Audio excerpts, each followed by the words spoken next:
What's up, everybody? Michael Walsh here. So today I wanted to discuss whether or not MMA fighters are actually getting better. And the fighter who sort of provoked that question in me is Jelton Almeida, because he's fighting this weekend. And upon hearing his name, many of you might assume that it's the fact that he's so one-dimensional that provoked that question. Because, we know how he fights. He's a light heavyweight who went up to heavyweight. He's quick, he's athletic, he's got a couple moves on the feet, but really he's just a control grappler. Specifically, he's a Brazilian Jiu-Jitsu control grappler. His goal is to get you down, get dominant positions like mount, and hold you there. He's got a few finishes on his record, don't get me wrong, but he doesn't reliably finish people. He doesn't consistently go for submissions. He doesn't land a lot of ground and pound. He is mostly just trying to control you. And yes, that does sort of feel like an antiquated, archaic way to fight. That is sort of like an old school archetype. It does kind of harken back to the days of style versus style, of striker versus grappler. But that's not the real reason that he made me consider whether or not the sport is getting better or worse. The real reason is that he reminds me of one fighter very specifically, and this fighter had his heyday in the early 2000s. And that fighter is Ricardo Arona. So for those of you who don't know, Ricardo Arona was a light heavyweight. He fought in Pride. He had some good wins. He fought kind of a who's who back in the day. And he was an Abu Dhabi world champion. And he fought like Jailton Almeida. He was athletic. He had a few moves on the feet, but wasn't much of a striker. Most of his fights he won by decision. And if you look at his grappling record, most of his grappling wins are by points and not by submission. So that kind of tracks. And he would just do the same thing. He would get you down and he would control you. And again, he was a light heavyweight.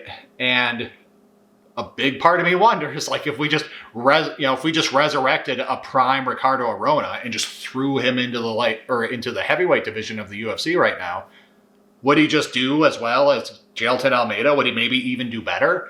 I kind of think he would. And for that to be the case is a real indictment on at least the heavyweight division. It's maybe not an indictment on the entire sport, but it's certainly an indictment on the heavyweight division. And again, that kind of made me think, just how much has the sport improved? And by that, I mean, how much has it improved since 2005 or 2006? Because when you try to answer that question, things actually do get complicated. Because it can be difficult to assess levels. And by that, I mean, I'm reminded of something that one of my old black belt instructors told me years ago, which is that if you're watching two people engage in a martial arts competition, and it could be whatever, it could be boxing, it could be grappling, it could be fencing, it could be whatever. But if they're evenly matched, the fight will look the same or similar, whether they're regional level or world championship level. So what that means is let's take Brazilian Jiu-Jitsu. If you took two good purple belts, guys who are good enough that they have their fundamentals, they're not going to make obvious amateur mistakes. They've got their fundamentals down. They're good. They're evenly matched. If you take them and you make them have a match, and then you take two world championship black belts who are evenly matched and you make them compete, it might be difficult to tell the matches apart in terms of level. It might be hard to actually know, especially if it's no gi and they're not wearing the belts. It can be hard to know, oh, these guys are purple belts at a local level and these guys are black belts at a world championship level. And that's because they're evenly matched. And it's because they're good enough that there's not obvious errors to point to just be well, these guys don't even know, these guys don't even know the basics. Of course they're not world champions. And it's not until you have a clear asymmetry of competition that the levels become obvious. So if you had them trade opponents, so if the black belt world champions were sparring the purple belts, all of a sudden the gap would be very clear. All of a sudden they could do whatever they wanted. All of a sudden, instead of hitting, hard won, bread and butter, high percentage moves, they could just do whatever. All of a sudden they could hit go-go platas and they could, just make a meal of it. And and that just kind of is true across all combat sports, and it's true in MMA. And so when you're watching elite fighters from 2025 and comparing them to elite fighters from 2005, it can be a little dicey as far as like actually assessing the difference between the two, because if they're evenly matched and they're, and they don't suck, they don't do just basic shit wrong, it can be hard to tell. And granted, back then, you saw more people do the basics wrong. And it's not that you don't still see people do the basics wrong today. I mean, we just saw Paddy Pimblett fight for an interim belt in the lightweight division of the UFC. So it's not that you never see that, and you certainly see it in the heavier divisions. But it was, I think, more common back in the 2000s to see ranked fighters do basic shit wrong on a regular basis. And by basic shit wrong, I mean things like crossing their feet when they moved. I mean things like looking down at the floor when they punched. I mean, stuff like that you saw more often. And again, it's not like you never see that, because just look at Paddy Pimblett, but you saw it more often back then. And another way in which I think things have objectively improved is the volume. So people simply do more now, particularly in terms of strikes thrown and landed. So to confirm that, just go to Fight Metric or UFC Stats, as it's now called, and look up, a lightweight title fight from 20 years ago. Look up a BJ Penn fight, Jens Pulver fight, whatever. Look up a fight from that era. Look up a welterweight fight. Look at GSP's fights, etc. Look at the volume. Just look at the total numbers landed over like a 5-round decision and compare it to the numbers now. It's very clearly increased. And it's not merely because like the records have been broken, because like Max Holloway broke records with his strikes, and I think the record was previously held by Nate Diaz. But in any case, like, it's not just that at the very top it's improved. On average, it's improved. Okay, and that's meaningful. The biggest shift, I think, kind of happened in the 2000s, which is that the sport came into its own and people were more and more doing things that you can only do in MMA. So what I mean by that is they were blending the arts better, meaning they were using the arts to set each other up. So people were more using their strikes to set up their takedowns to set up their strikes. They were taking advantage of the rule set by doing things like ground and pound, which isn't a thing that happens in either the mainstream striking art or striking sports or in the mainstream grappling sports. They were more and more, especially in the UFC and in American promotions, they were more and more using the fence to wall wrestle and to control people, to get takedowns, to get up from the bottom. That's a thing you don't have to think about in actual wrestling or in actual jiu-jitsu. So people were learning those things, but I think they were already largely cementing those things in the 2000s. And a lot happened during that decade. I mean, if you compare 2000 to 2009, I think there is a quality shift. But as far as, again, the sort of later half of the 2000s to now, which is a solid 20 years, has it gotten that much better? Again, we've got the volume. That's clearly better. That's just numbers. Like, that's undeniably better. But, and yes, the average, you'll see less ranked fighters who just like lack basic skills. But at the highest level, like if you take the actual elite guys, and not just the great champions. So I'm not just saying like, well, how does GSP do today? How does John Jones do today? How does Fedor do today? I'm saying, like, if you look at the good guys in every division, like the 10 best guys in every division, how much better are things now? I'm genuinely not sure that they are. And that might just simply come down to the fact that you can only get so good at so many things. This is a jack of all trades kind of sport. And of course we have specialists, but even the specialists have to cross-train a lot. And maybe we've just already approached the realistic limit for how good someone can be at all the composite arts that are required to learn in order to be an elite MMA fighter. Like, maybe we just already have seen that. We've seen that, in years past.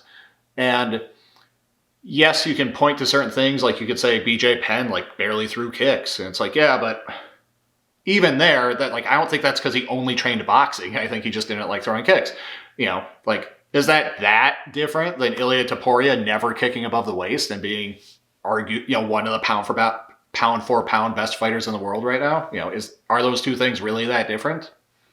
you know? Is the fact that like Volkanovski never submits anyone, is that, really that different?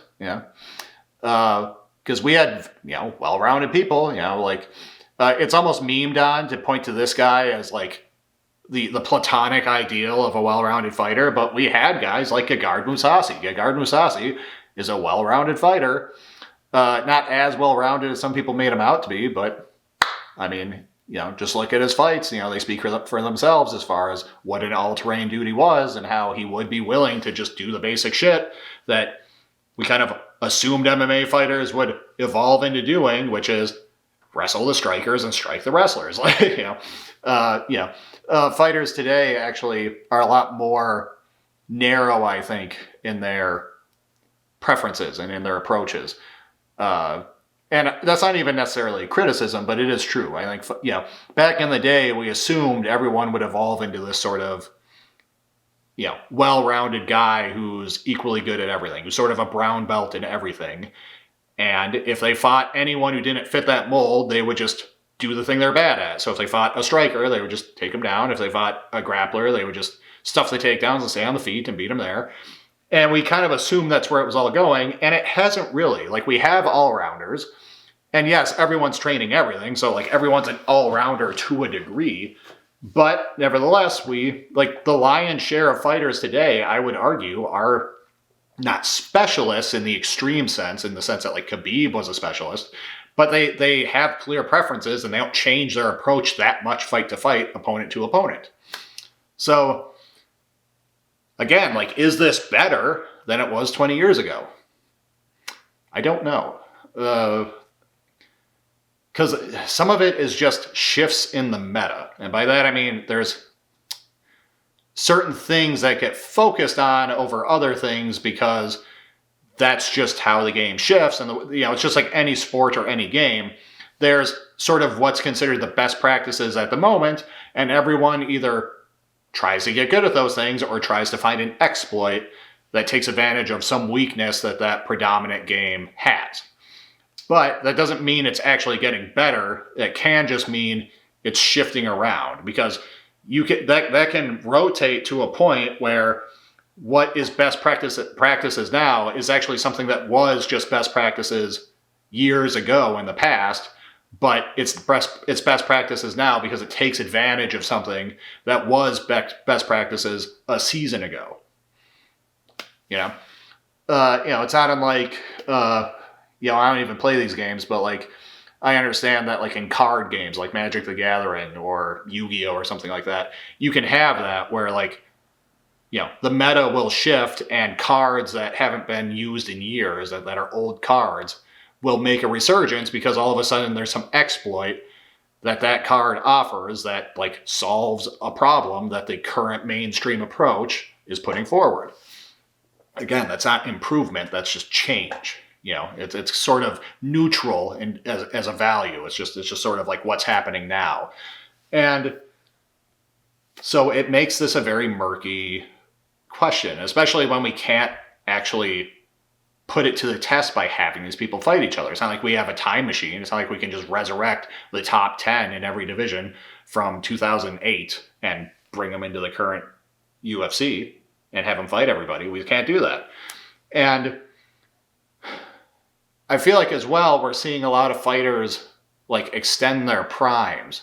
And I've done videos about that in the past and like why that might be happening. But I do think part of the reason is that the sport just isn't improving as much as it used to. Like, I think in the past, if you were the champion in 2003, by the time 2007 came around, like the sport had actually evolved a bit and you might have been left behind.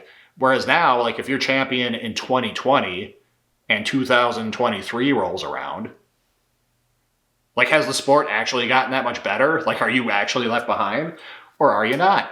And yeah, some of that's like better training too, like guys aren't killing each other in the gym.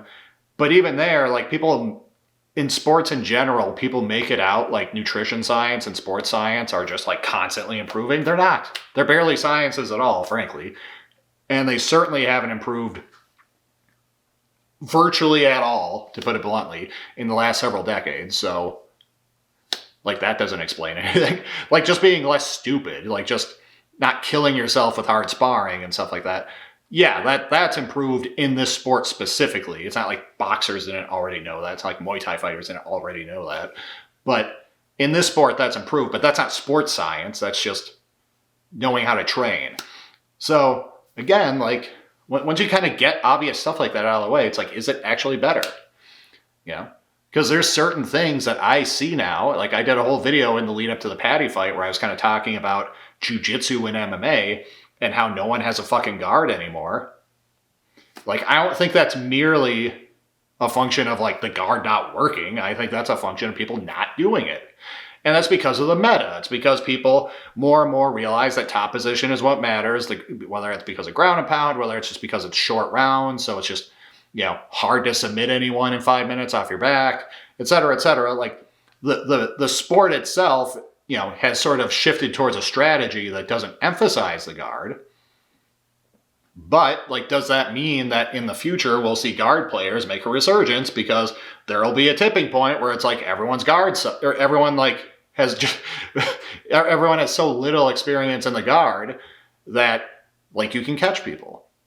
If you're an actual ace, if you're an actual elite, like, close guard player, will that make a resurgence? I'm not saying it's going to become the new meta where that's what everyone does, but it might become relevant again in the way that it was 20 years ago, where it already wasn't the most reliable way to become a world champion, but you actually had to take it seriously, and you actually had guard players.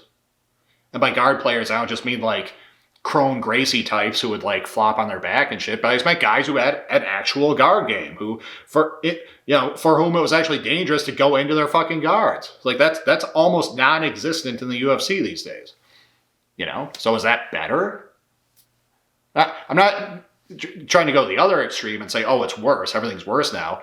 Certain things are, like, the heavyweight division, I do think, is objectively worse than it used to be.